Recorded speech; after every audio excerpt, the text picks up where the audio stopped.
رات کی تاریکی میں اسرائیل نے ایران پر ایک بڑا فضائی حملہ کیا جسے آپریشن رائزنگ لائن کا نام دیا گیا۔ اسرائیل کے F-35 لڑاکا طیاروں اور میزائل سسٹم نے ایران کی ایٹمی تنصیبات، میزائل بیسز اور فوجی اڈوں کو نشانہ بنایا۔ حملے میں تہران کے قریب ایک ایٹمی مرکز اور مشرقی ایران میں میزائل گوداموں کو شدید نقصان پہنچانے کا دعویٰ کیا گیا۔ اس حملے میں ایران پاسداران انقلاب کے سربراہ جنرل حسین سلمی اور چند دیگر اعلیٰ افسران جاں بحق ہو گئے۔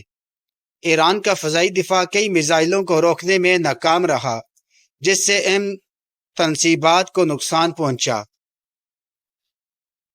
ایران کا جوابی حملہ۔ اسرائیلی حملے کے چند گھنٹوں بعد ایران نے اپنے آپریشن زلزلہ انتقام کے تحت جوابی وار کیا۔ ایران نے تقریباً 100 بیلسٹک میزائل اور ڈرونز اسرائیل پر فائر کیے۔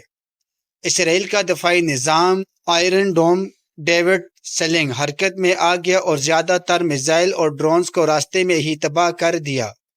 تاہم شمالی اسرائیل میں ایک فوجی اڈے پر میزائل گرا، جس سے عمارت کو نقصان اور چند فوجیوں کے زخمی ہونے کی اطلاعات ہیں۔ حیفا کی بندرگاہ کے قریب ایک ڈرون حملے سے آگ بھڑک اٹھی، جس سے بعد میں بجھا دیا گیا۔ اس کا خلاصہ یہ ہے، اسرائیل نے ایران کی ایٹمی اور عسکری تنصیبات کو نشانہ بنایا، جس سے ایران کو جانی و مالی نقصان ہوا۔ ایران نے سخت جواب میں اسرائیل پر میزائل اور ڈرون حملے کیے، جن سے جزوی نقصان اور فوجیوں کے زخمی ہونے کی تصدیق ہوئی۔